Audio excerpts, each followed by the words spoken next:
اللهم صل على محمد وعلى آل محمد كما صليت على إبراهيم وعلى آل إبراهيم إنك حميد مجيد اللهم بارك على محمد وعلى آل محمد كما باركت على إبراهيم وعلى آل إبراهيم إنك حميد مجيد رب اشرح لي صدري ويسر لي أمري واحلل عقدة من لساني يفقهوا قولي أما بعد فأعوذ بالله من الشيطان الرجيم بسم الله الرحمن الرحيم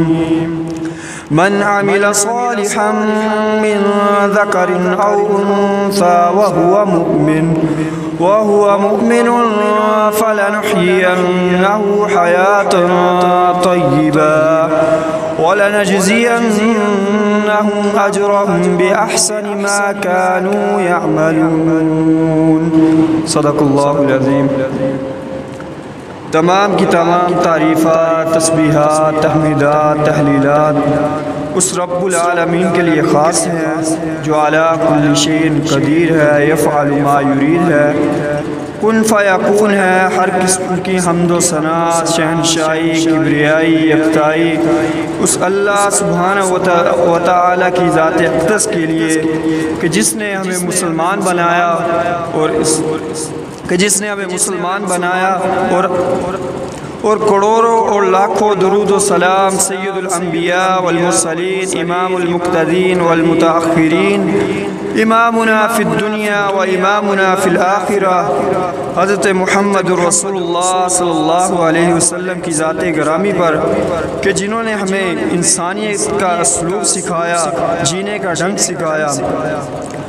من عمل صالحا من ذکر او انثى وهو مؤمن فلنحيينه حیاة طیبہ.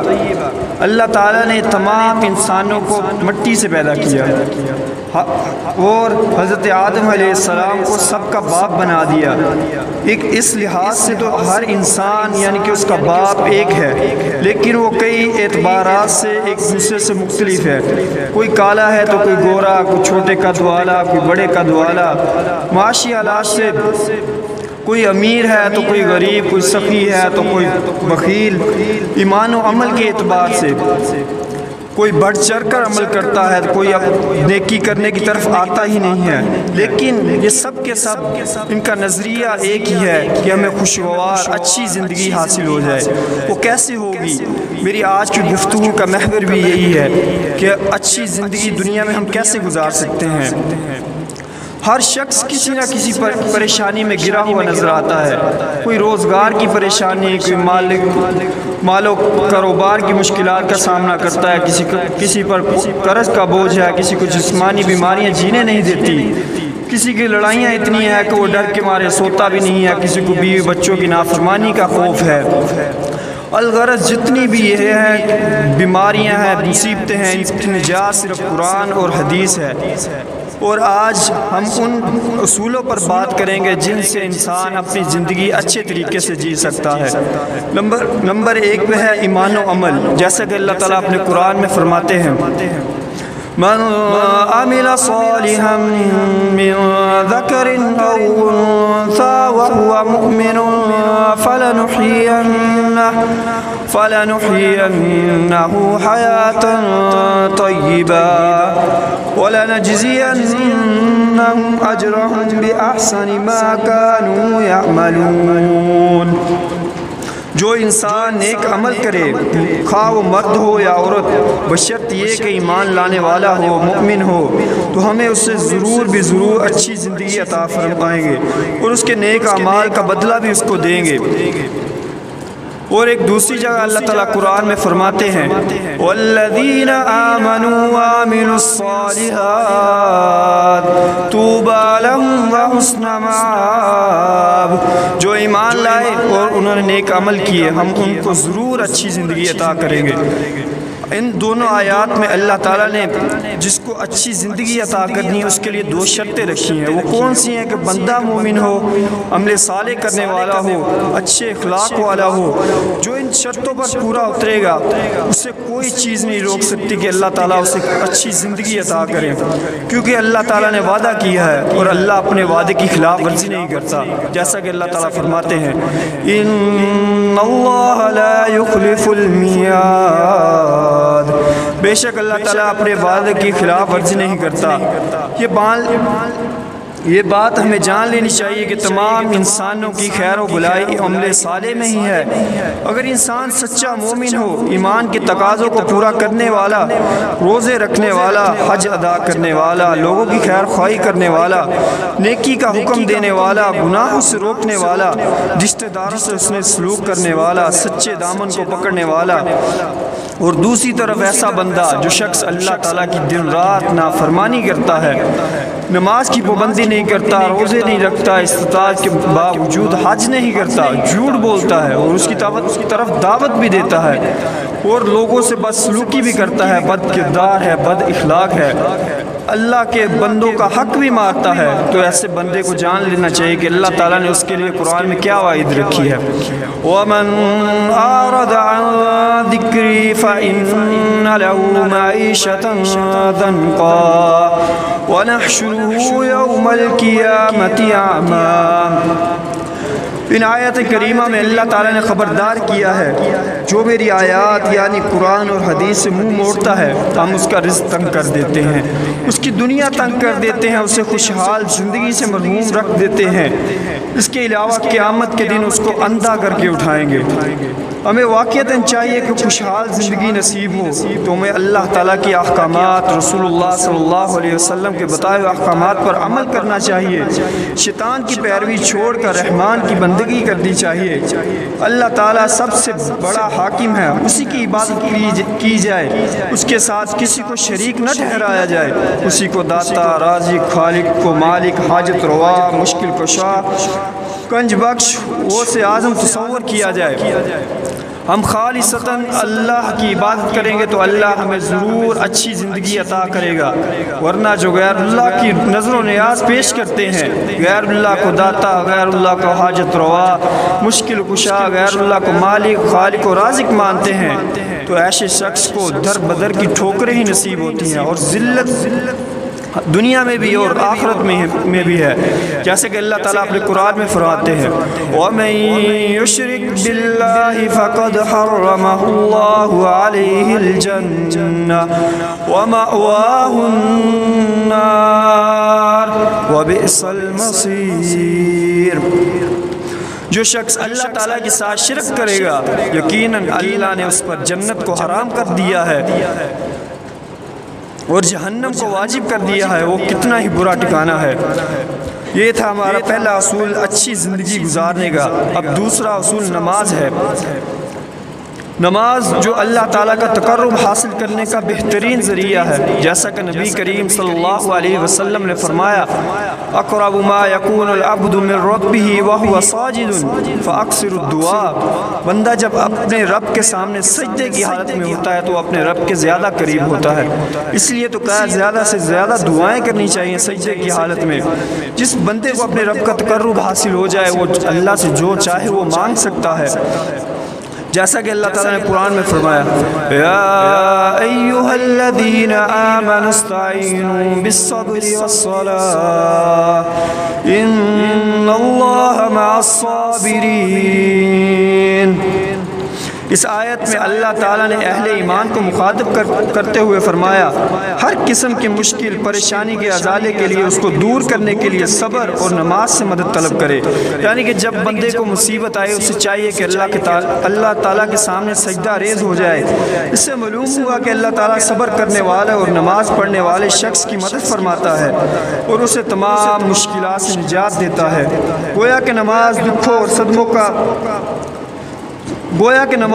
صدموں کو دور کرتی ہے۔ نماز ادا کرنے والا نماز ادا کرنے والوں کو دل کا اطمینان حاصل ہوتا ہے اور غموں کا بوجھ ہلکا ہو جاتا ہے، جیسا کہ نبی کریم صلی اللہ علیہ وسلم نے فرمایا وَجُعِلَتْ قُرَّةُ عَيْنِي فِي الصَّلَاةِ، میری آنکھوں کی ٹھنڈک نماز میں رکھ دی گئی ہے۔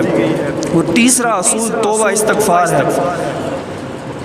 انسان پر جو بھی مصیبت آتی ہے، چاہے جسمانی بیماری کی صورت میں ہو یا دینی روحانی اذیت کی شکل میں ہو، چاہے کاروباری پریشانی ہو یا خاندانی لڑائیاں جھگڑوں کا اور صدمہ ہو، الغرض ہر قسم کی مصیبت اپنے گناہوں کی وجہ سے آتی ہے، جو بندہ کرتا ہے وہ آگے آ جاتی ہے۔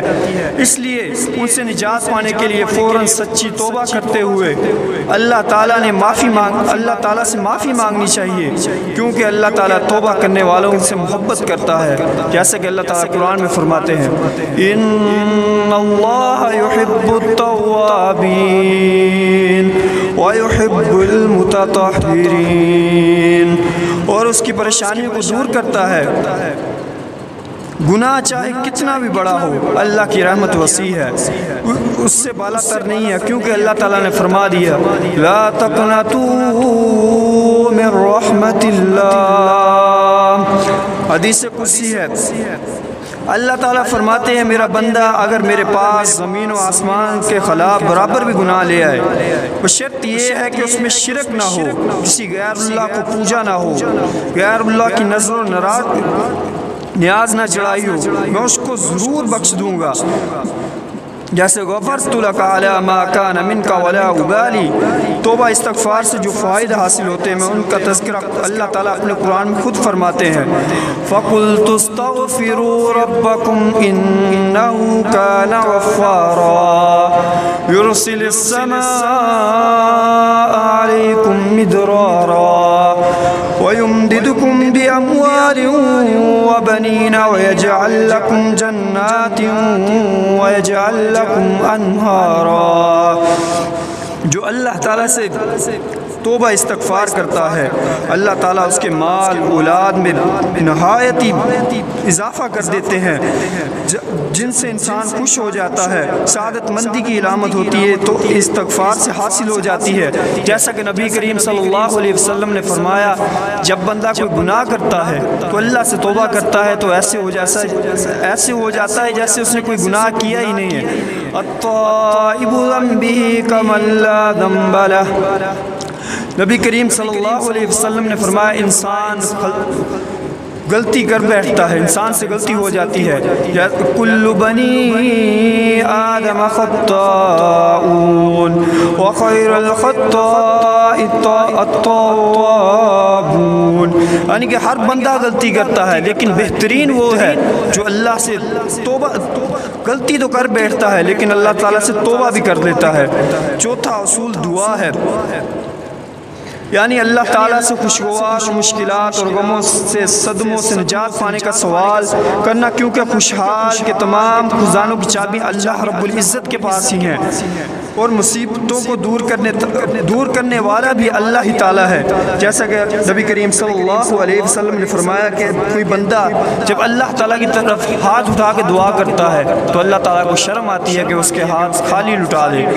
ان اللہ حی قریب یستحیی اذا رفع الرجل الیہ یدیہ، بے شک اللہ تعالیٰ حیا کرنے والا ہے اور نہایت مہربان ہے، اور کوئی آدمی جب اس کی طرف ہاتھ بلند کرتا ہے تو اس کو شرم آتی ہے کہ وہ اس کو خالی ہاتھ لٹا دے۔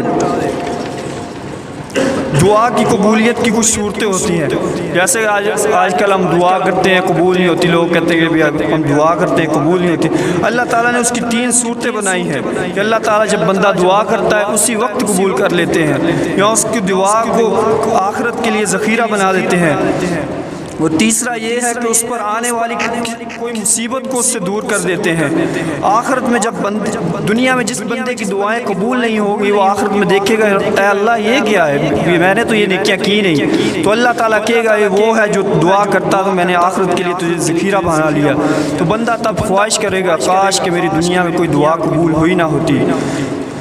تو جب ہم اللہ تعالیٰ سے دعا کریں ہمیں چاہیے کہ اسی سے مانگنا چاہیے، کسی کا وسیلہ نہیں ڈالنا چاہیے، کیونکہ اللہ تعالیٰ اپنے قرآن میں فرماتے ہیں وَإِذَا سَأَلَكَ عِبَادِي فَإِنِّي قَرِيبٌ أُجِيبُ دَعْوَةَ الدَّاعِ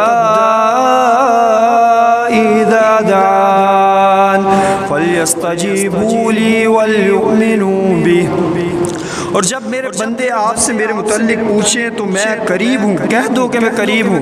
کوئی دعا کرنے والا جب مجھے پکارتا ہے تو میں اس کی دعا ضرور قبول کرتا ہوں، اس لیے جو قریب ہے پکار کو سننے والا ہے، سن کر قبول بھی کرتا ہے، مدد کرنے پر قادر ہے، صرف اسی کو پکارنا چاہیے۔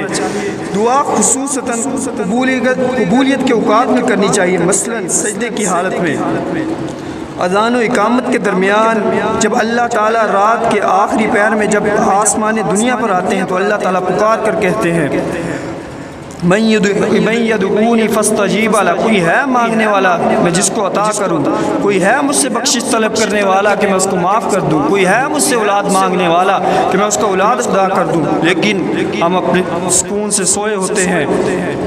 برادران اسلام، اب وہ دعائیں جو پریشانی کے حال میں انسان کو کرتے رہنا چاہیے، جب انسان کو کوئی مصیبت آئے تو اس کو پڑھنا چاہیے ان اللہ و انا الیہ راجعون۔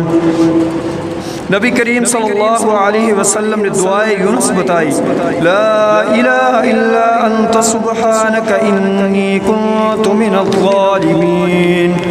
پانچواں اصول ذکر الہی ہے۔ جو لوگ دنیا کی تکالیف مصائب کی وجہ سے ہر وقت غمگین صدموں کی حالت میں رہتے ہیں تو ان کو چاہیے کہ اللہ کا ذکر کرے، کیونکہ اللہ تعالیٰ نے فرمایا ہے الذین آمنوا وتطمئن قلوبهم بذکر اللہ الا بذکر اللہ تطمئن القلوب۔ سب سے افضل ذکر لا الہ الا اللہ ہے۔ اسی طرح قرآن مجید کی تلاوت کرنا، جس کے ایک حرف پڑھنے سے 10 نیکیاں ملتی ہیں۔ کوئی شخص کہتا ہے کہ مجھے قرآن نہیں پڑھنا آتا، میں کیسے پڑھوں؟ تو جو نبی کریم صلی اللہ علیہ وسلم نے فرمایا جس انسان کو قرآن نہیں نہ آتا وہ اٹک اٹک کر پڑھتا ہے، اللہ تعالیٰ اس کو 20 نیکیاں عطا کرتے ہیں۔ اس لیے ہمیں قرآن مجید کی تلاوت کرنی چاہیے، پھر سبحان اللہ کہنا، اللہ اکبر، الحمدللہ، جنہیں جنت کے باغات میں جنت کے پودے کہا گیا ہے، پھر لا حول ولا قوت الا باللہ، جو جنت کے خزانوں میں سے خزانہ قرار دیا گیا ہے، سبحان اللہ وبحمدہ وسبحان اللہ العظیم۔ یہ کہنے میں تو آسان ہے لیکن یہ وزن میں سب سے زیادہ بھاری ہیں، جو اللہ تعالیٰ کے محبوب ترین کلمات ہیں، میزان میں بہت بڑے وزنی رکھنے والے ہیں۔ ذکر الہی سے سکون قلب حاصل ہوتا ہے، پریشانیوں غموں کا بوجھ ہلکا ہوتا ہے، لیکن افسوس آج ہمیں کوئی غم مل جائے تو ہم فلم لگا لیتے ہیں، گانے سننے لگ جاتے ہیں، لیکن اس کا کوئی فائدہ نہیں ہے، لیکن یہ غموں میں اضافہ ہی ہوتا ہے۔ ہمیں چاہیے کہ ہمیں قرآن پڑھیں اس سے، کیونکہ اللہ تعالیٰ نے فرمایا ہے الذین آمنوا وتطمئن قلوبهم بذکر اللہ الا بذکر اللہ تطمئن القلوب۔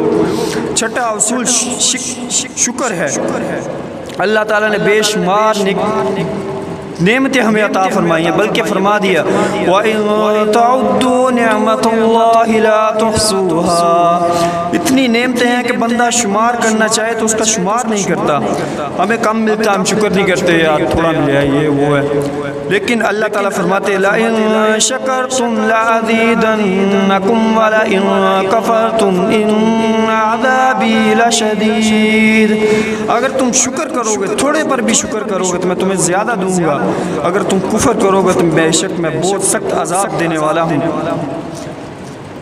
اس آیت میں اللہ تعالیٰ نے اپنے شکر گزار بندوں کو اور زیادہ نعمتوں سے نوازنے کا وعدہ کیا ہے۔ اس سے معلوم ہوا کہ اگر نعمتوں کا شکریہ ادا کیا جائے، انہیں اطاعت اللہ پر لگا دیا جائے تو نہ صرف وہ نعمتیں بہا رہتی ہیں بلکہ اللہ تعالیٰ مزید نعمتیں عطا کرتے ہیں۔ شکر گزار بندوں کی زندگی خوشحال بنا دیتا ہے، اور اس کے ساتھ ساتھ اللہ نے ناشکری کرنے والوں کو اللہ تعالیٰ نے